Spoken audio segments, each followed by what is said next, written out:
The diner went silent as 3 thugs tore open the waitress's uniform, laughing like monsters in a cage they thought they owned. But what none of them knew, what every trembling witness was about to learn, is that her husband wasn't just anyone. He was Mateo Marquez, the man once feared as the Black Lion. And the moment that bell above the door chimed, their laughter died. If you're hooked in and want to enjoy this story, go ahead and subscribe, and drop a comment letting me know where you're watching from. It's always amazing to see where everyone's watching. Plus, tomorrow I've got another incredible story lined up, and you definitely don't want to miss it. Alright, back to the story. The coffee pot shattered against the tile floor when the diner went dead silent. Lena Marquez stood frozen near booth 7, clutching the torn fabric of her pale blue uniform against her chest, the cold air biting her exposed skin. The laughter of 3 strangers echoed through the restaurant loud, cruel, and heartless. Customers sat paralyzed in their red vinyl booths, forks hovering midair, but no one expected what would happen next. Because that gentle waitress had protection none of them could even imagine, and within the next 10 minutes, those same men who mocked her would understand the true meaning of fear. The autumn sun was setting over Route 9 when Lena began her evening shift at Miller's Diner. At 31, she carried herself with the kind of quiet grace that made people feel safe. Her uniform was always pressed, her dark blonde hair pulled back neatly, and her smile genuine. Regular customers knew her coffee was always hot, her presence always calming. The elderly couple in booth 3 smiled as she refilled their cups without being asked. The trucker in the corner nodded his thanks. To everyone here, she was simply Lena the waitress, who remembered your order and never raised her voice. Yet behind those warm hazel eyes lived a story no one in this small town knew. As she wiped down the counter, the bell above the door chimed. 3 men walked in leather jackets, cocky swagger, voices too loud for the space. The one in front, broad-shouldered with slicked-back dark hair and a smirk carved into his face, scanned the diner like he owned it. Behind him, his 2 friends, one tall and lanky, the other stocky with a faded tattoo creeping up his neck, laughed at nothing, the kind of laughter meant to claim territory. "Yo, sweetheart," the leader called out, snapping his fingers at Lena. "We're starving. You gonna take care of us or what?" Lena grabbed 3 menus, her expression unchanged. "Of course. Right this way, gentlemen." The way she said gentlemen was soft, polite, professional. It made the stocky one snicker. They didn't sit where she led them. They took the center booth instead, spreading out, making themselves unavoidable. Other diners shifted uncomfortably, eyes down, conversations quieting. Old Jimmy, the cook, watched through the kitchen window, his weathered hands pausing over the grill. Lena set the menus down. "Can I start you with coffee?" The leader leaned back, arms spread across the booth. "Depends. You any good at serving?" His friends erupted in laughter. A few customers glanced over, uncomfortable. Lena's voice remained calm. "I'll get your coffee." Over the next 20 minutes, their behavior escalated. They mocked the trucker's worn jacket, made crude jokes about the elderly woman's hearing aid, sent back their burgers twice, once claiming they were cold, then claiming they were too hot. Each time, Lena returned to the kitchen without complaint, remade the order, brought it back with the same gentle smile. "She's either stupid or a saint," the lanky one muttered loud enough for half the diner to hear. The leader grinned. "Let's find out which." When Lena brought their check, placing it gently on the table, the leader's hand shot out and grabbed her wrist. His grip was tight, fingers pressing into her skin. "You know what?" he said, his voice dripping with false sincerity. "I don't think the service was good enough for a tip." His grip tightened. "Maybe you should try harder to please us." Lena pulled back gently, her voice still steady. "Sir, please let go." He didn't. Instead, he yanked her forward and his other hand caught the collar of her uniform. The fabric tore cleanly down the front seam, buttons scattering across the checkered floor like dropped coins. The diner went silent. The elderly woman gasped. The trucker's chair scraped as he started to rise. Jimmy dropped a spatula in the kitchen. Lena stood there, one hand clutching her torn uniform to her chest, the other still holding the empty coffee pot. Her breathing was shallow, her face flushed. The leader grinned, proud of the chaos he'd created while his friends erupted in laughter that echoed off the walls. Customers watched in stunned horror, frozen between intervening and self-preservation. But Lena didn't scream. She didn't cry. She simply stood there, looking at the man with a calm that didn't belong in that moment. A calm that came from somewhere deeper than fear, because she knew something they didn't. The bell above the door chimed. Every head turned, and Mateo Marquez stepped inside. Tall, dark-haired, wearing a simple black jacket over a gray shirt. His face was calm, his movements unhurried. He stopped 3 steps inside the door, his eyes scanning the room, taking in the scattered buttons, the torn uniform, his wife's face. The trucker's eyes went wide. He sat back down slowly, hands flat on the table. The elderly man whispered something to his wife, who immediately looked away. Jimmy disappeared from the kitchen window. The 3 men at the booth didn't notice. They were still laughing. Mateo walked forward, each footstep deliberate, and pulled out a chair at the counter. He sat down slowly, never taking his eyes off the men in the center booth. Then he spoke, his voice quiet but carrying through the silence like a church bell. "Lena, come here. If seeing this already has your blood boiling, hit subscribe now. Because if you don't, you'll forget this anger the moment the video ends, and that's exactly how villains win." Lena moved toward Mateo slowly, her hand still clutching the torn fabric of her uniform. The diner remained frozen, every customer holding their breath, watching the quiet man at the counter who had just commanded the room with 2 words. The leader of the 3 men finally looked up, his grin fading as he noticed the shift in atmosphere. "Who the hell are you supposed to be?" Mateo didn't answer. He simply looked at Lena, his dark eyes scanning her face, the torn uniform, the way her hands trembled slightly despite her calm expression. Something flickered across his face, not rage. Not yet. Something colder, more controlled. "Are you hurt?" His voice was soft, meant only for her. She shook her head. "I'm okay." But they both knew that wasn't the question he was really asking. To understand what happened next, you need to know who Mateo Marquez really was, and why Lena never truly feared men like these. 3 years ago, before the diner, before the quiet life, they lived in a world where power was currency and loyalty was life. Mateo had been the head of the Marquez syndicate, but not the kind of leader who ruled through fear. He built his empire on something rarer: trust. Men followed him because he protected them. Families pledged loyalty because he kept his word. In a world of betrayal and blood, Mateo was the exception.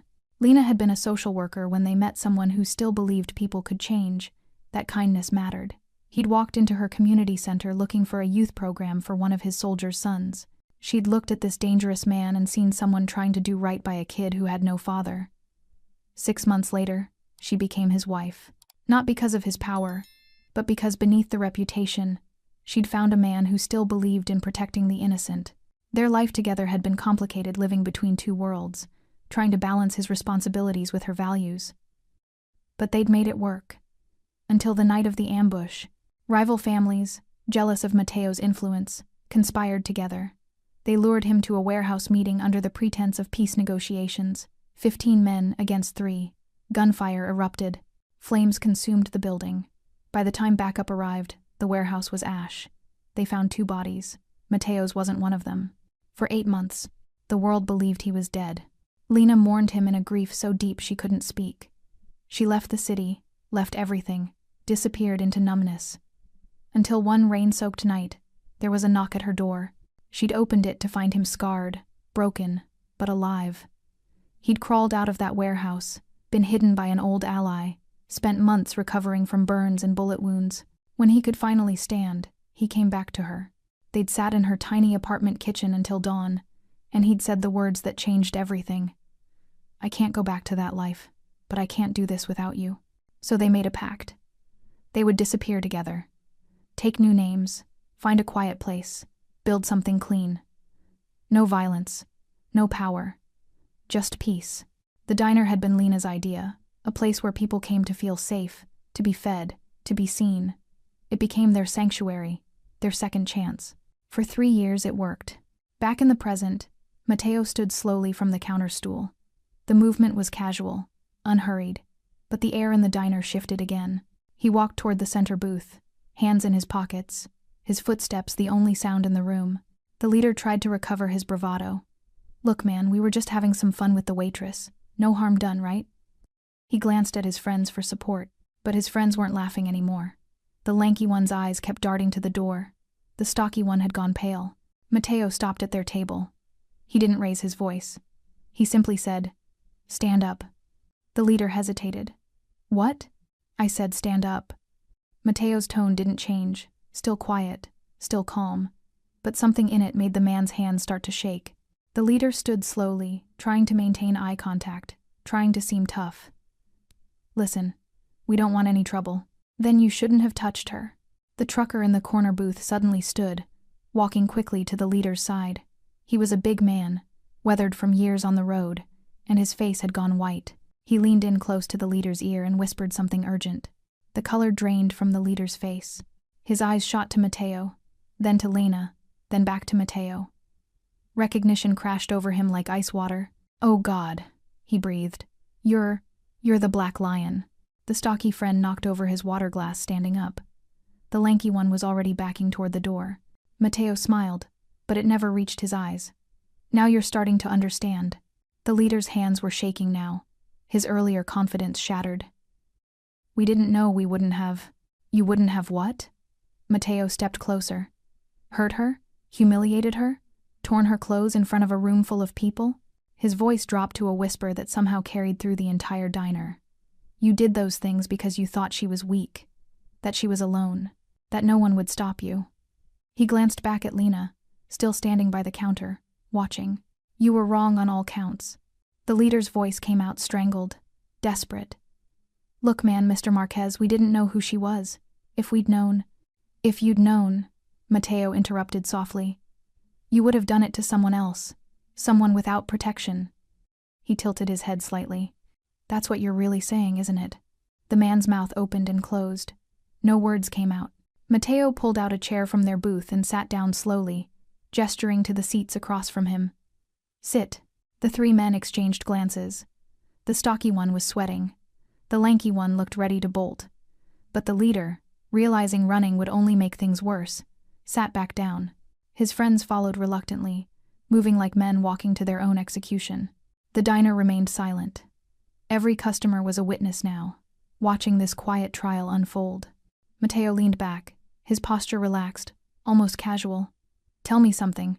When you walked in here tonight, what did you see?" The leader swallowed hard. I don't understand." "Simple question. What did you see when you looked at her?" Matteo nodded toward Lena. The man's eyes darted to Lena, then quickly away. "I saw a waitress." "What else?" Silence. "Come on," Matteo said, his voice still eerily calm. "You saw something else, something that made you think you could do what you did." "What was it?" The lanky one whispered. "We thought she looked soft." "Soft," Matteo repeated, as if tasting the word. "You mean weak." The man didn't deny it. Matteo's fingers drummed once on the table, a small sound that made all three men flinch.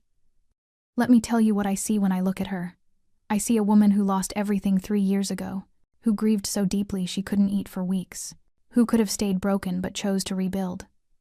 His voice never rose, never hardened, but the weight of each word pressed down on the booth like a physical force. "I see someone stronger than any of you will ever be." The elderly woman in booth 3 dabbed at her eyes with a napkin. The trucker stood near the counter now, arms crossed, his expression grim and satisfied.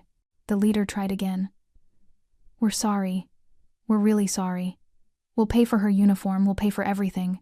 "You think this is about money?" For the first time, Matteo's voice carried an edge. "You humiliated her, in front of her customers, in the place she's built into a home. You think dollars fix that? Then what do you want?" The stocky one's voice cracked. "We'll do whatever you want. Just, please." Matteo was quiet for a long moment. Then he turned to look at Lena, still standing by the counter, her arms wrapped around herself. "What do you want, Lena?" Every eye in the diner turned to her. Lena was quiet, her face unreadable. She looked at the three men now reduced from predators to prey, their earlier cruelty replaced by naked fear. She could see it in their eyes. They expected violence, expected Matteo to break bones, to make them disappear, to do all the things the Black Lion was rumored to do.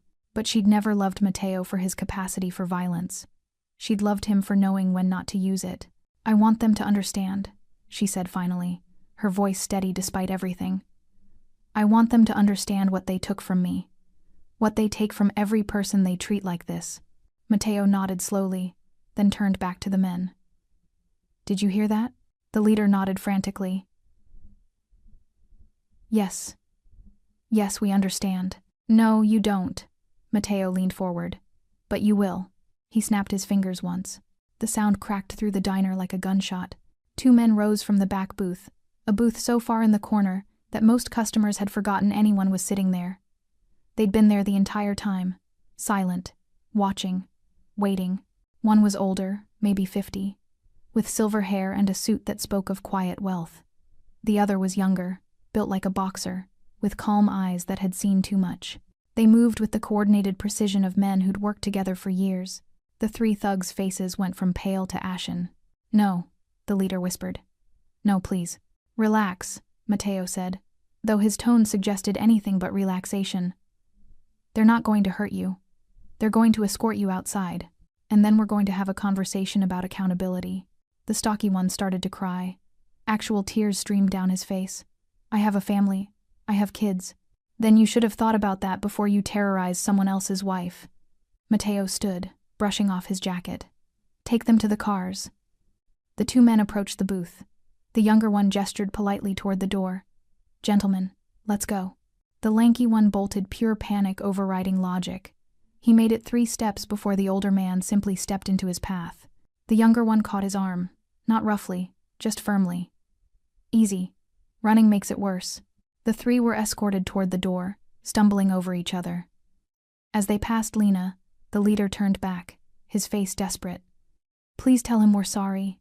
Tell him." Lena's voice stopped him cold. "I'm not the one you should be begging." The door chimed as they were led outside. Through the windows, customers could see 2 black sedans idling at the curb, their engines purring softly in the growing darkness. Mateo walked back to the counter and sat down beside Lena. He reached out slowly, giving her time to pull away, and when she didn't, he took her hand. "I'm sorry you had to be reminded," he said quietly. She squeezed his hand. "Of what we left behind. Of why we had to leave." Outside, car doors closed. The sedans pulled away, taillights disappearing down Route 9. Inside Miller's diner, slowly, carefully, life began to resume. The waitress from the evening shift, Maria, a college student who worked weekends, emerged from the kitchen with a borrowed cardigan. She approached Lena hesitantly, her eyes red-rimmed. "Here," she whispered, holding it out. "I keep it in my locker." Lena took it gratefully, slipping it over her torn uniform. "Thank you, Maria." "No," the girl said, her voice shaking. "Thank you. For not running. For staying calm. I would have fallen apart." After Maria returned to the kitchen, Mateo remained at the counter. He hadn't moved, hadn't spoken. He simply sat there, hands folded, breathing slowly. Old Jimmy brought him a cup of coffee without being asked black. No sugar, the way Mateo always took it. "On the house," Jimmy said gruffly, his weathered hand trembling slightly as he set down the mug. Mateo nodded his thanks. Then he did something unexpected. He turned on the stool to face the diner, all the customers who'd witnessed everything, who sat frozen between fear and fascination. "I apologize," he said, his voice carrying clearly but without force, "for bringing this to your evening, for disrupting your peace." The elderly woman in booth 3 spoke up, her voice wavering but firm. "Young man, you have nothing to apologize for. Those animals," she couldn't finish, overcome with emotion. Her husband patted her hand. The trucker stepped forward, his massive frame blocking the light from the window. "Mr. Marquez," he said carefully, respectfully. "I drove routes through the east side for 15 years, saw what you did for the neighborhoods, how you kept the real predators out." He glanced toward where the 3 men had been sitting. "Men like that? They're everywhere now. Nobody keeps them in check anymore." Mateo's expression didn't change. "That's not my world anymore." "Maybe," the trucker said, "but some things don't change. A man protects what's his. That's universal." Mateo took a sip of his coffee, then set it down with deliberate care. When he spoke again, his words were measured, each one chosen with precision. "I want to tell you all something. About dignity, about consequences, about what men who prey on the weak actually fear." The diner was silent. Even the hum of the refrigerator seemed to quiet. "Those 3 men out there, they'll be driven to a place where they'll sit across from people far more frightening than me. People who've lost daughters to men like them. Mothers who've buried sons because someone thought cruelty was power." Mateo's fingers traced the rim of his coffee cup. "They won't be beaten. They won't be killed. They'll be shown something worse." "What's worse than that?" Maria whispered from the kitchen doorway. Mateo looked at her. Empathy. Forced, unavoidable empathy. They'll hear stories, see photographs, meet the people whose lives were destroyed by casual cruelty, and then they'll be given a choice. Lena spoke for the first time since sitting down. Mateo. He turned to her, and his expression softened the hardness, melting away to reveal something vulnerable underneath. I know what you're thinking, that this is me falling back, that I'm breaking our promise. Are you? No. His hand found hers again. Because this isn't about power, Lena. It's about making sure they understand, really understand. What they did to you, they've done to others. What they would have done to the next person, and the next. He looked back at the diner customers. Men like that don't stop because someone yells at them. They stop when they finally see themselves clearly. The elderly man spoke up, his voice quiet but steady. What happens after? After they see themselves? They'll be given an opportunity, Mateo said, to work, to serve, to protect the kinds of people they used to victimize. Not because I'm forcing them at gunpoint, but because they'll finally understand why they should. He paused. Some will take it. Some won't. The ones who won't. He didn't finish the sentence. The trucker nodded slowly. Justice, not vengeance. Something like that. Jimmy emerged fully from the kitchen, his apron stained with grease, his face carved with decades of hard living. You know what I see when I look around this diner? I see people who were too scared to move, including me. He shook his head, shame coloring his features. I should have done something the moment they started harassing her. We all should have. You're not trained for that, Lena said gently. None of you are. Doesn't matter, the elderly woman said firmly. We sat there. We watched. We let it happen. Mateo stood, turning to address them all directly. You want to know what would actually help? Next time, and there will be a next time, somewhere. To someone, don't just watch. Call someone. Stand up. Even if it's just saying stop. Because silence? He looked at each face. Silence is what men like that count on. They don't fear strength. They fear witnesses. They fear community. The trucker pulled out his phone. I got their license plate, before your guys took them. Took a picture of their faces, too. Good man, Mateo said. Should have done more. You did what mattered. You saw. You remembered. Mateo sat back down, suddenly looking tired. That's more than most. Lena leaned against his shoulder, and he wrapped an arm around her, careful of her torn uniform, protective without being possessive. Outside, the sun had fully set. Route 9 stretched dark and empty. Inside Miller's diner, beneath the warm lights, something had shifted. The customers weren't just witnesses anymore. They were part of something, a moment that would define how they saw themselves. The trucker was the first to sit back down, then the elderly couple, then the others, one by one, returning to their meals, but everything had changed. Mateo finished his coffee in silence, the mug resting between his hands like an anchor. Lena sat beside him, her shoulder pressed against his, drawing strength from his presence. The diner had returned to a semblance of normalcy, forks scraping plates, low murmurs of conversation, but the air still hummed with tension. Jimmy approached with the coffee pot. Refill? Mateo shook his head. No, thank you. He glanced at the clock above the register. 20 minutes had passed since the black sedans pulled away. He stood slowly, helping Lena to her feet. I need to go handle this. Lena's hand tightened around his. Mateo, wait. He turned to her fully, his dark eyes searching her face.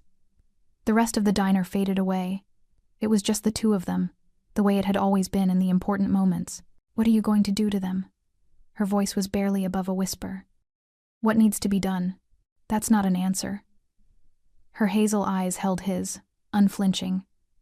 We made a promise. No violence, no going back to that life. They hurt you, Lena. They humiliated me, she corrected. There's a difference. And yes, it was terrifying. And yes, I wanted to disappear in that moment, but I didn't break. I'm still standing here. She touched his chest, feeling his heartbeat. We're still standing here. Mateo's jaw tightened. So what do you want me to do? Let them walk away? Wait until they do this to someone else's wife? Someone else's daughter? No. Her voice was firm now. I want you to do what you said you'd do. Show them empathy. Show them consequences. But I want to be part of that choice. He studied her face, confusion flickering across his features. What choice? Lena took a breath, gathering her thoughts. She'd spent 3 years trying to forget the woman she used to be, the one who sat across from broken teenagers in a community center, who believed people could change if given the right tools. That woman felt like a stranger now, but maybe she'd never really left. I want to talk to them, she said. Absolutely not. Mateo's response was immediate, protective. Lena, you don't need to. Yes, I do. She gripped his hand tighter. Not for them. For me. Because if I don't face them, if I just let you handle it, then they took something from me tonight that I can't get back. What? My voice. She looked around the diner at the customers who'd watched her be victimized, who'd seen her reduced to someone needing rescue. Everyone in this room saw me as a victim tonight. Even you. Especially you. Mateo flinched as if she'd struck him. That's not... It is, though. Her tone was gentle but unwavering. The moment you walked in, you took over. You handled it. You made decisions. And I'm grateful, God, Mateo. I'm so grateful you were here. But if this ends with you punishing them while I stay silent, she shook her head, then nothing changes. I'm still just the woman something happened to, not the woman who decides what happens next. The diner had gone quiet again. Everyone was listening, though they pretended not to. Jimmy spoke from behind the counter. She's right, son. Mateo turned, surprised. The old cook shrugged, his weathered face thoughtful. I've seen men handle things their whole lives. Sometimes the strongest thing you can do is step back and let the person who was hurt decide the path forward. The elderly woman stood from her booth, her small frame suddenly commanding attention. Young man, your wife is a remarkable woman. I've been coming to this diner for 2 years, and I've watched her handle drunk truckers, angry teenagers, and impossible customers with more grace than I've seen in a lifetime. She walked closer, her cane tapping softly. Don't take this moment from her. She's earned it. Mateo looked at Lena, conflict warring across his face. She could see the battle inside him, the instinct to protect, clashing with his respect for her autonomy. It was the same battle he'd fought when they first met, when she'd insisted on walking through dangerous neighborhoods alone to reach the kids who needed her most. Finally, he exhaled. What do you want to say to them? I don't know yet, Lena admitted. But I need to look them in the eye. I need them to hear my voice, not yours. To understand that I'm not weak because I'm kind. That gentleness isn't the same as helplessness. Mateo was quiet for a long moment. Then he pulled out his phone and made a call. Marco? Don't start yet. Bring them back to the diner. A pause. Yes, back here. My wife wants to speak with them. Another pause. No, that's not negotiable. Bring them back. He ended the call and looked at Lena. They'll be here in 5 minutes. Lena's heart hammered against her ribs, but she nodded. Thank you. Don't thank me yet. He cupped her face in his hands, his thumbs brushing her cheeks. If they say one word that crosses a line, then I'll handle it, she said. Trust me, the way I've always trusted you. His eyes closed briefly, as if in pain. When they opened again, they were filled with something that looked like awe. You're the strongest person I've ever known, then let me prove it. Outside, headlights appeared in the darkness. The black sedans were returning. Lena straightened her borrowed cardigan, lifted her chin, and turned toward the door. The bell chimed as the 3 men were escorted back inside, pale, terrified, and about to face something far more powerful than the Black Lion's fury. They were about to face the woman they'd underestimated. The 3 men stumbled back through the diner door, flanked by Mateo's 2 associates. The leader's eyes were red-rimmed, his earlier arrogance completely shattered. The stocky one had stopped crying, but his face remained blotchy and swollen. The lanky one kept his head down, unable to meet anyone's gaze. They looked like different men than the ones who'd walked in an hour ago. Marco, the older man with silver hair, nodded to Mateo. As requested. Wait outside, Mateo said quietly. But stay close. Marco's eyes flicked to Lena, concern evident in his weathered face. He'd known her in the old life, had been at their wedding, had helped them disappear when Mateo returned from the dead. You sure about this, Mrs. Marquez? I'm sure. He nodded once, respect in that small gesture, and stepped outside with his partner. Through the window, the sedans remained idling, their engines a low purr in the night. Lena stood in the center of the diner, the torn uniform hidden beneath Maria's cardigan. The 3 men were positioned near the door, escape impossible, dignity stripped away. Every customer watched witnesses again, but this time to something different. The leader couldn't stay silent. "Look, we're sorry, we're really—" "Stop." Lena's voice wasn't loud, but it cut through his pleading like a blade. He fell silent immediately. "I didn't ask you to speak yet." The stocky one shifted his weight, uncomfortable. The lanky one wrapped his arms around himself, making himself smaller. Lena took a step closer. Mateo remained by the counter, every muscle tense, but he didn't move. This was hers. "Do you know what it feels like?" she began, her voice steady despite the tremor in her hands. "To have your dignity stripped away in front of strangers? To feel fabric tear and know that everyone is watching you be reduced to an object?" The leader opened his mouth, closed it, shook his head. "No, you don't. Because men like you, you're the ones who do the taking. You've never had something precious stolen from you in front of a crowd." She looked at each of them in turn. "But here's what you need to understand. What you took from me tonight. You didn't take my strength. You didn't take my voice. You took my peace. You took the safety I built in this place over 3 years." The elderly woman in booth 3 wiped her eyes. Jimmy stood motionless behind the counter, his jaw tight. "This diner," Lena continued, gesturing to the space around them, "was my sanctuary. A place where I smiled because I meant it. Where I poured coffee and remembered names and felt like I'd finally found something good after—" She paused, collecting herself. "After everything I'd lost, and you walked in here and shattered that. Not just for me, for everyone here." The trucker nodded slowly, his massive arms still crossed. "So now I'm going to give you something you didn't give me," Lena said. "A choice." The leader's head snapped up, hope flickering across his face. "A choice? My husband has connections, resources, people who owe him favors from a life he left behind." She glanced at Mateo, who remained still as stone. "He could make you disappear. Not kill you, he's not that man anymore. But he could make your lives so difficult that you'd wish he had. You'd lose jobs, housing, any chance at normal lives. You'd spend years looking over your shoulders."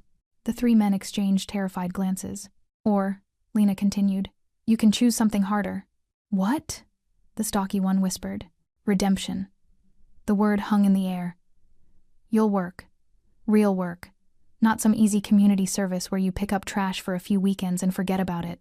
You'll be placed with families. My husband still protects families who've lost people to violence, to cruelty, to men exactly like you. You'll serve them, protect them, learn their stories until you see yourselves clearly." The lanky one's voice cracked. "For how long? Until you change." Lena's voice was iron now. "Until the people you hurt, and there have been others, haven't there?" The leader looked away. That was answer enough. "Until those instincts are gone," Lena finished. "Until you understand in your bones why what you did tonight was unforgivable. And if you can't change," she let the question hang, "then you'll have chosen the harder path for nothing. And if we refuse both?" The leader's voice was small, defeated. Mateo spoke for the first time, his voice quiet but absolute. "Then we go back to the original plan. And you won't get another choice." The stocky one dropped to his knees, hands clasped. "Please, I'll do it. Whatever you want. I'll work. I'll change, I swear." "Don't swear to me," Lena said sharply. "Swear to yourself, to the person you could become if you actually tried." The elderly woman stood slowly, leaning on her cane. She approached the 3 men with surprising steadiness. When she reached the leader, she looked up at him with eyes that had seen 8 decades of human nature. "My grandson," she said quietly, "was beaten outside a bar by men like you, 3 against 1. They laughed while they did it. He survived, but he's never been the same." Her voice didn't waver. "So, when this woman offers you redemption, you take it. You take it, and you earn it. Because mercy like this doesn't come twice." She turned and walked back to her booth, the tap of her cane punctuating each word. The leader looked at Lena, tears streaming down his face now. "Why? Why would you give us this chance?" Lena's answer was simple. "Because someone once gave my husband a chance to be more than what the world expected. And he took it." She glanced at Mateo, love and pain mingling in her expression. "I'm hoping you're smart enough to do the same." Marco opened the door, stepping back inside. "Decision time, gentlemen. The cars are waiting either way." The 3 men looked at each other. Then, one by one, they nodded. "We'll do it," the leader said. "The work, the families, all of it." Marco's expression remained neutral. Then let's go. You've got a long night ahead of you. As they were escorted out, the leader paused at the door, looking back at Lena one final time. Thank you, he whispered. Lena didn't respond. She simply watched as they climbed into the sedans, the doors closing with final, heavy clicks. The cars pulled away, taillights disappearing into darkness, and Lena finally allowed herself to breathe. 3 weeks later, Lena stood at the diner counter folding napkins when her phone buzzed. A text from Marco. Asterisk. Thought you'd want to know they're still showing up. Asterisk. She glanced at Matteo, who sat in his usual spot by the window, reading the morning paper. He felt her gaze and looked up, one eyebrow raised in question. They're following through, she said quietly. Something like relief crossed his face. Good. But Lena wondered, were they really changing? Or just going through the motions, terrified of the alternative? She wouldn't have to wonder long. The rehabilitation Marco had designed was not gentle.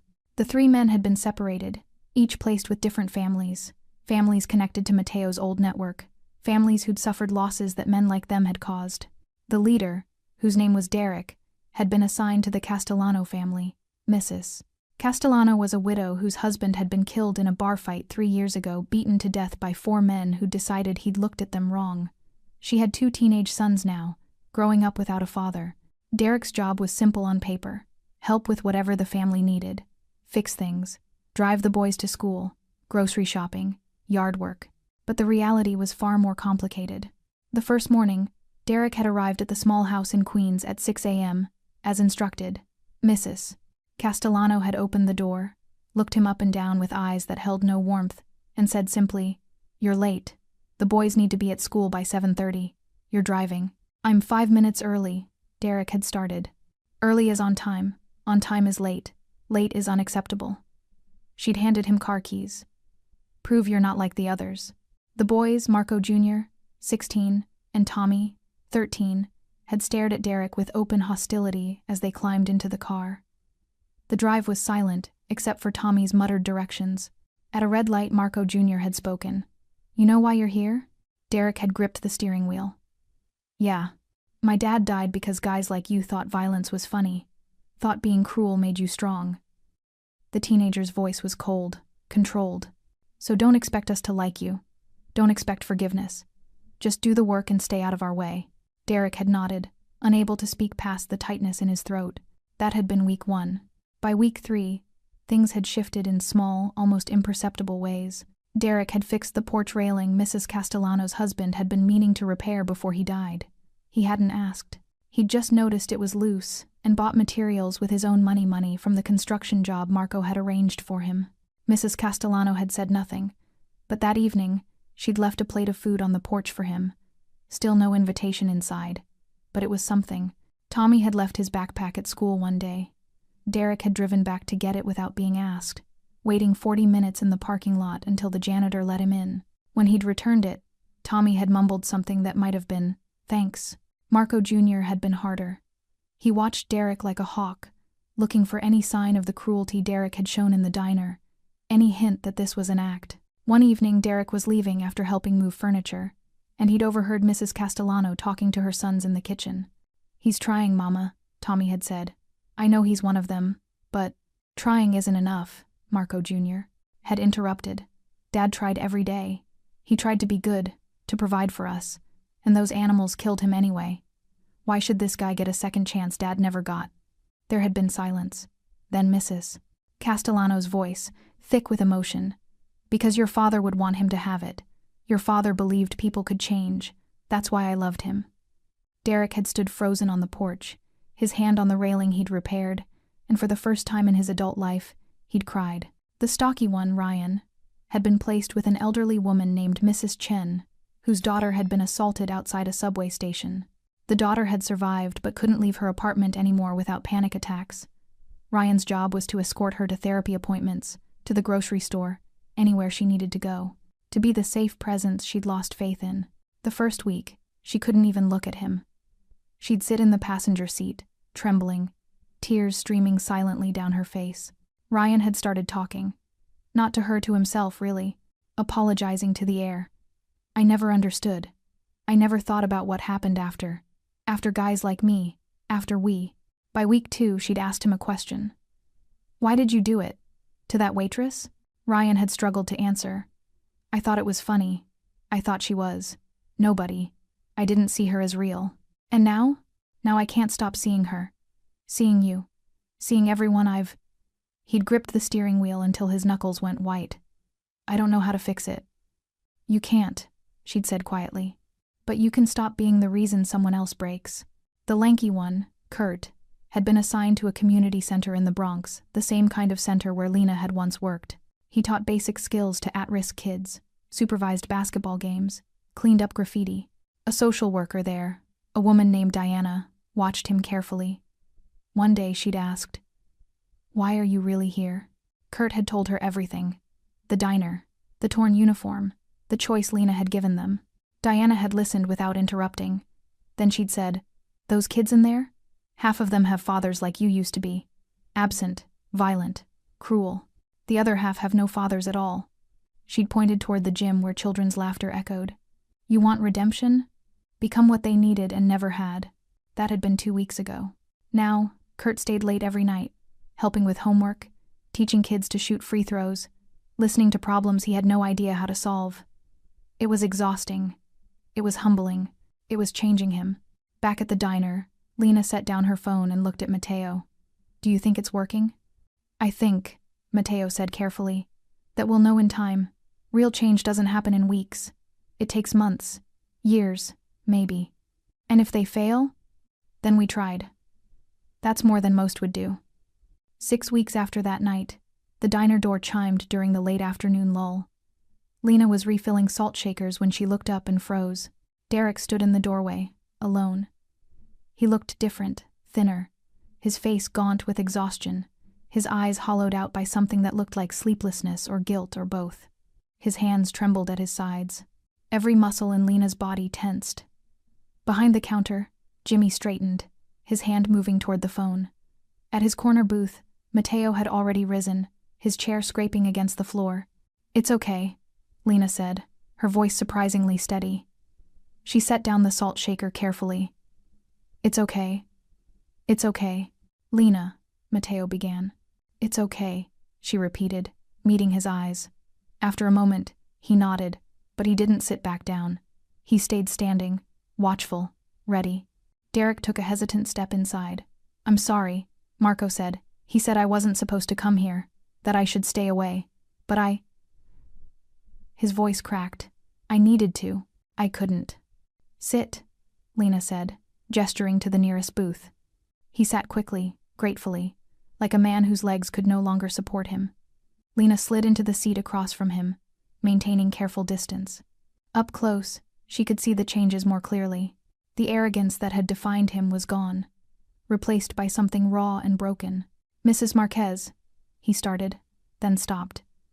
"Can I call you that? Or should I?" "Lena is fine." He nodded, his hands folding and unfolding on the table. "I know I'm not supposed to be here. I know Marco will be pissed when he finds out. But I can't do this anymore without saying something to you. To your face. Not texting. Not through someone else." Lena waited. She'd learned long ago that silence was often the best invitation for truth. Derek's eyes were wet. "I've been working with Mrs. Castellano and her sons for 6 weeks now. Every morning, I drive those boys to school. Every evening, I help with whatever needs fixing. And every single day, Mrs. Castellano shows me pictures." His voice broke. Pictures of her husband, at their wedding, holding the boys when they were babies, teaching Marco Jr. to ride a bike, just living, being a dad. His hands were shaking harder now. "She doesn't say anything when she shows me. She just sets them on the table while we have coffee. She finally let me inside the house last week and she lets me look. And every picture is like a knife because I know men like me took that from them." Tears spilled down his cheeks. He didn't wipe them away. The other night, Tommy, he's 13, he came home from school crying. Some kids were bullying him, pushing him around because he doesn't have a dad to stick up for him.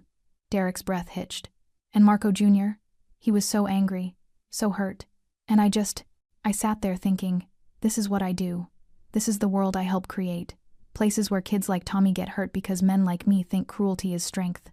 Lena's own eyes burned, but she kept her composure. I've spent 6 weeks trying to be useful, trying to prove I'm not the same person who walked into this diner and—" He couldn't finish. "But the truth is, Mrs. Marquez, Lena, I don't know if I can change enough. I don't know if 6 weeks or 6 months or 6 years will ever be enough to undo who I was." "Then why are you here?" Lena asked quietly. "Because I need you to know something."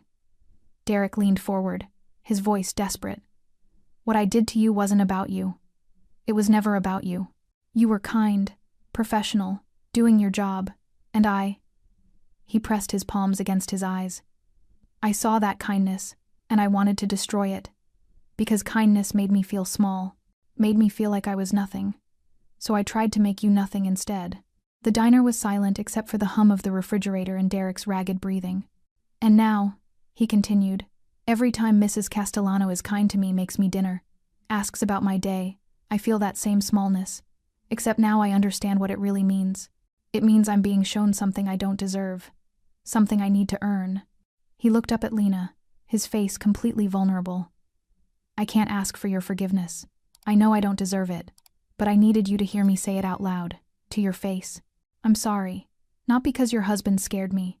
Not because I'm being forced to work. But because I finally understand what I took from you. And I'm going to spend however long it takes making sure I never take that from anyone else again." Lena sat with his words, feeling their weight. Part of her wanted to tell him he was forgiven, to ease the obvious pain he was in. But she'd learned that forgiveness given too easily was often meaningless. "Derek," she said finally, "do you know what the hardest part of that night was for me?" He shook his head. "It wasn't the humiliation. It wasn't even the fear." She met his eyes directly. "It was wondering if I'd ever feel safe here again. If you'd taken this place from me forever." His face crumpled. "But here's what I've learned," Lena continued. "Safety isn't something someone can give you or take from you. It's something you build. Something you choose." She took a slow breath. "I choose to feel safe in my own diner. I choose not to let what you did define this place. That's more than I deserve." "Probably," Lena agreed. "But that's not about you.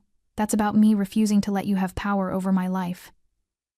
She paused, considering her next words carefully. "What you're doing with the Castellanos, that's good. That's important. But you're not doing it for me, Derek. You're doing it for yourself. To become someone who doesn't need to hurt others to feel strong." He nodded, wiping his face with his sleeve. "So here's what I'll say," Lena said. "I hear your apology. I recognize your remorse. And I genuinely hope that you become the person you're trying to be. But forgiveness?" She shook her head gently. "That's something you'll have to earn. Not from me. From yourself." Derek was quiet for a long moment. Then he stood slowly. "Thank you. For listening. For not throwing me out." "Derek," Lena called as he turned toward the door. He looked back. "The fact that you came here, that you faced me, that took courage. Don't waste it." He nodded once, then left. The bell chimed as the door closed behind him. Mateo crossed to her booth and slid in where Derek had been sitting. "You okay?" "Yeah." Lena realized she was crying now, tears streaming down her face. "Yeah, I think I am." He reached across and took her hand. "You gave him something important today." "What?" "Truth. No false comfort. No easy absolution. Just truth." Mateo squeezed her fingers. "That's the only thing that actually changes people." Outside, Derek stood on the sidewalk for a moment, looking back at the diner. Then he pulled out his phone and texted Marco. Asterisk. "I went to see her. I know I wasn't supposed to. I'll accept whatever consequences come." Asterisk. Marco's response was immediate. Asterisk. "Mrs. Castellano already called me. Said you can stay. Said you're finally starting to get it." Asterisk. Derek stared at his phone, then looked up at the darkening sky. For the first time in 6 weeks, something that felt almost like hope flickered in his chest. That night, after the diner closed, Lena and Mateo sat in the dimmed dining room. The chairs were stacked on tables, the floors mopped, the smell of cleaning solution mixing with the lingering scent of coffee. Through the windows, Route 9 stretched empty and dark, occasional headlights passing like distant memories. Mateo sat at the counter, while Lena stood behind it, a reversal of their usual positions. She poured them both coffee, even though it was nearly midnight. Some conversations required the ritual. "You've been quiet since he left," Mateo said, wrapping his hands around the warm mug. Lena leaned against the back counter, Her borrowed cardigan she'd kept Maria's, unable to wear her old uniform anymore, wrapped tight around her. I've been thinking. About whether I did the right thing. Giving them that choice. She stared into her coffee. What if they don't change? What if Derek was just putting on a show today, saying what he thought I wanted to hear? Then he'll fail, and he'll face the consequences we outlined. Mateo's voice was matter of fact, but not unkind. But what if someone gets hurt while we're waiting to find out? The question had been haunting her for weeks. What if they hurt someone else because I was too soft, too naive, too... Lena, stop. Mateo set down his mug and came around the counter to stand beside her. You weren't soft. You were strong enough to offer something I never could have. What's that? Hope. He turned her gently to face him. I would have broken them, Lena. Not physically, I meant what I said about leaving that life behind. But I would have crushed them so completely they'd never have thought about hurting anyone again. Out of fear, not growth. And that would have been wrong? No, he said carefully. But it wouldn't have been you. And you're the one who had to live with the choice. His thumbs traced circles on her shoulders. The moment I walked through that door, I wanted blood. I wanted them to suffer the way you suffered, but you stopped me. You asked for something harder than vengeance. Lena's eyes filled with tears. I was terrified that night. When he tore my uniform, when everyone was watching, I felt so small. And then you walked in, and I felt safe again. Protected. She pressed her hand against his chest. But I also felt like I'd lost something, like I'd become someone who needed rescuing. You never needed rescuing, Mateo said fiercely. You needed backup. There's a difference. Is there? Her voice cracked. Because I've spent 3 years building this life, this version of myself who's gentle and kind and believes in second chances. And in 30 seconds, 3 strangers made me doubt all of it. Made me wonder if kindness is just weakness wearing a better mask. Mateo cupped her face in his hands, forcing her to meet his eyes. Listen to me. What happened that night? What they did? That wasn't a failure of your kindness.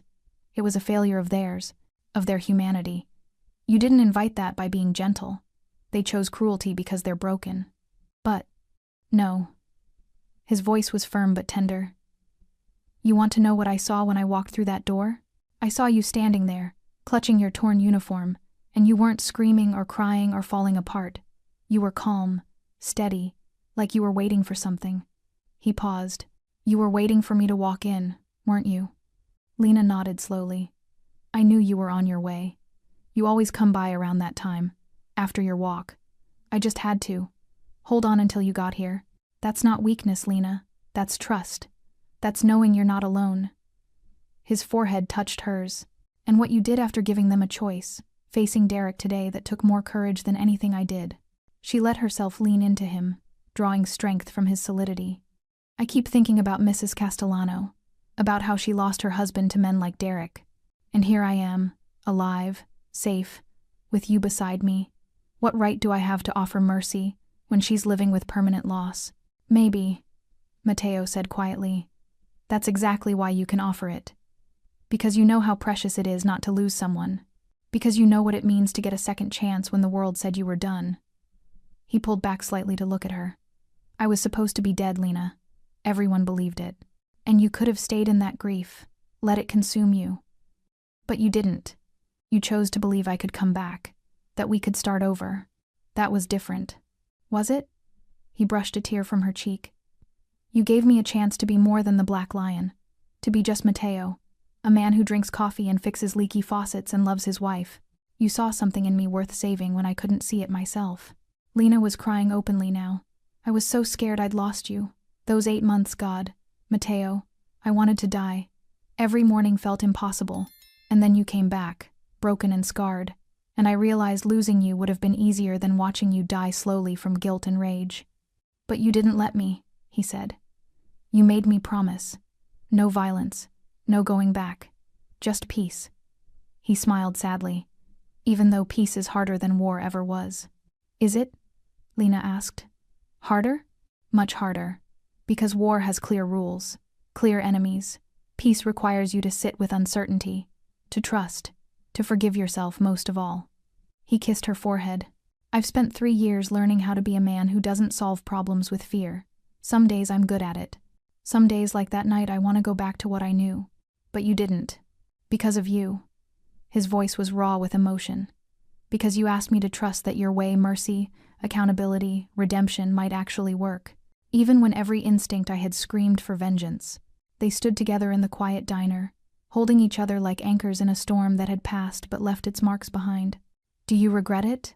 Lena finally asked. "Leaving that life? Sometimes I wonder if you miss the power, the respect, the certainty of it." Mateo was quiet for a long moment. "I miss the simplicity," he admitted. "I miss knowing exactly who I was and what I stood for. But I don't miss the man I was becoming. Hard, cold, suspicious of everyone." He looked around the diner at the red vinyl booths, the counter where regulars sat, the windows that let in morning light. "This place? It's taught me more about strength than 20 years in that world ever did." "How?" "Because strength isn't about who you can hurt or control. It's about what you protect, what you build, what you refuse to lose even when the world tries to take it." He smiled at her, genuine and warm. "You've always known that. I'm just finally catching up." Lena set down her coffee and wrapped her arms around him fully, pressing her face into his chest. His heartbeat was steady, familiar, home. "I love you," she whispered. "I love you too." He held her tighter. "And I'm sorry you had to go through that. Sorry I wasn't there 5 minutes earlier. You were there exactly when I needed you." She pulled back to look at him. "But I'm glad I had those 5 minutes alone, to remember who I am, to remember that I'm not fragile just because I'm kind." "You've never been fragile," Mateo said. "You're the strongest person I know." Outside, a truck rumbled past on Route 9. Inside Miller's diner, two people who'd chosen peace over power stood together in the darkness, rebuilding what cruelty had tried to break. And for the first time since that night, Lena felt something she'd been afraid she'd lost forever. She felt whole. 3 months later, autumn had settled fully over Route 9. The maple trees lining the highway blazed orange and gold, and the morning air carried the crisp promise of winter. Inside Miller's diner, the coffee was hot, the griddle sizzled with hash browns, and life had found its rhythm again. Lena moved between tables with the same gentle grace she'd always had, but something had changed.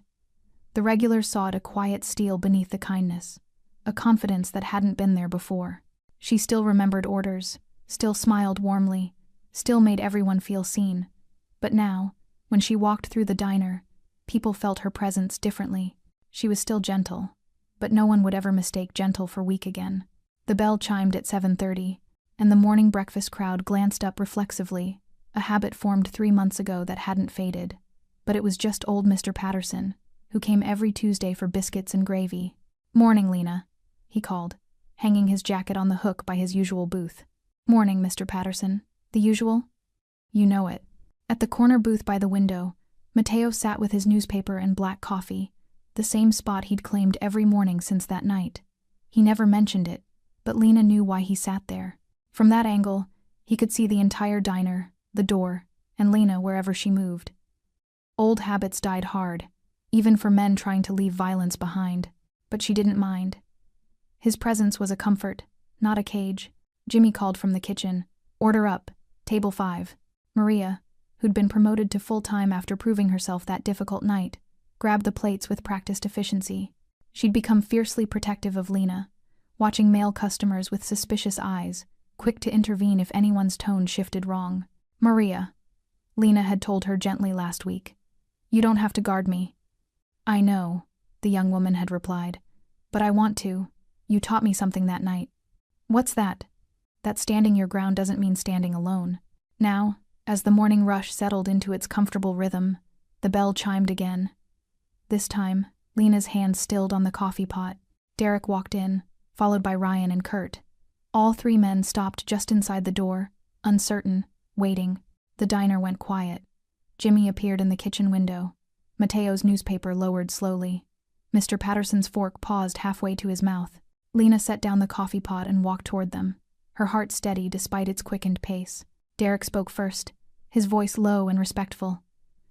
"Mrs. Marquez, we know we shouldn't just show up," but Marco said. "He said if we wanted to, we could ask. Permission, I mean, to come back. Not as," he struggled for words, "not as who we were, but as customers?" Lena finished gently. All three nodded. She studied them. They looked different than they had 3 months ago. Derek had lost the aggressive swagger. His shoulders carried humility now instead of arrogance. Ryan's eyes no longer held that mean glint, replaced by something softer, sadder, wiser. Kurt stood quieter, smaller, like a man who'd learned the value of taking up less space. "Mrs. Chen," Ryan said suddenly, his voice thick with emotion. "The woman I've been helping, she asked me to eat dinner with her family last week. At the table. Not on the porch or in the car. At the table." His eyes were wet. "She said I'd earned it." Kurt added quickly, "The kids at the center, they don't know why I'm really there. They just know I show up. Every day. And last week, one of them, this kid named Marcus, who never talks, he asked me if I'd come to his basketball game. Not because he had to, because he wanted me there." Derek's voice was barely above a whisper. "Mrs. Castellano's son, Marco Jr. He's been teaching me about his dad, showing me pictures, telling me stories. And yesterday," he said. Derek's breath caught. He said his dad would have liked that the porch got fixed, that he would have appreciated someone taking care of his family. Lena felt tears prick her eyes but kept her composure. Behind her, she heard Mateo's chair scrape not in threat, but in attention. "You've been working for 3 months, Lena said. "That's good. That's important. But change isn't about time. It's about who you become when no one's watching." "We know," Derek said. "And we're not fixed. I don't think we ever will be. But we're trying, every day. And we wanted." He looked at his companions, then back to Lena. "We wanted you to know that what you gave us that choice, it saved our lives. Not from your husband, from ourselves." The diner remained silent, every customer a witness again, but this time to something different, to accountability, to transformation, to the hard, ugly work of redemption. Lena took a slow breath. "There are rules if you want to come here." All three straightened, listening. "You treat every person in this diner with respect. Staff, customers, everyone. You tip fairly. You're patient when service is slow. And if I ever see you treat someone the way you treated me, you'll never set foot in here again." Her voice was quiet but absolute. "Do you understand?" "Yes, ma'am," they said in unison. "And one more thing." Lena's eyes moved between them. "You don't get to feel good about yourselves for showing up here. This isn't about earning my forgiveness or proving something to me. You come here because it's a diner, and diners serve everyone, even people working to be better than they were." Derek's voice was hoarse. "Thank you." Lena nodded once, then gestured to an empty booth in the back, not hidden, but not central either. A place to exist without demanding attention. As the 3 men moved toward it, the elderly woman from booth 3, the one whose grandson had been beaten, stood slowly. She walked to their booth before they could sit, and all 3 froze. She looked at each of them with eyes that had seen too much pain. Then she said simply, "My grandson starts community college next month. He's studying social work. Says he wants to help people who are angry learn to be something else." She paused. "So keep going. Keep doing the work. Because people like him, they need to see that change is possible." Then she returned to her breakfast, leaving the 3 men staring after her in stunned silence. Mateo approached Lena at the counter, speaking low enough that only she could hear. "You sure about this?" "No," she admitted. "But I'm sure about giving people the chance to prove me right or wrong." He smiled a real smile, the kind that reached his eyes. "That's my girl." The morning continued. Coffee was poured, orders were taken, conversations resumed. The 3 men in the back booth sat quietly, ordered simply, and when they left an hour later, they left a tip that was triple their bill. As the door chimed behind them, Jimmy called from the kitchen. "Think they'll actually make it?" Lena wiped down the counter, her movements practiced and sure. "I don't know, but we gave them the tools. What they build with them is up to them." Mr. Patterson raised his coffee mug in a small salute. "You're a good woman, Lena Marquez." "I'm just a woman who believes people can be better than their worst moments," she replied. "If they're willing to do the work." Mateo returned to his corner booth, his newspaper spread before him, but he wasn't reading. He was watching Lena move through the diner she'd reclaimed not through violence or vengeance, but through the quiet, radical act of choosing mercy without sacrificing strength. Outside, the autumn sun climbed higher over Route 9. Cars passed, trucks rumbled by, the world kept turning. And inside Miller's diner, where cruelty had once torn fabric and dignity, something else was being woven. Something fragile, but real. Peace. Hard-won, carefully tended, fiercely protected. The kind of peace that didn't come from the absence of conflict, but from the presence of people who refused to let cruelty have the final word. Lena caught Mateo's eye across the diner. He raised his coffee mug slightly, a silent acknowledgement, a shared understanding.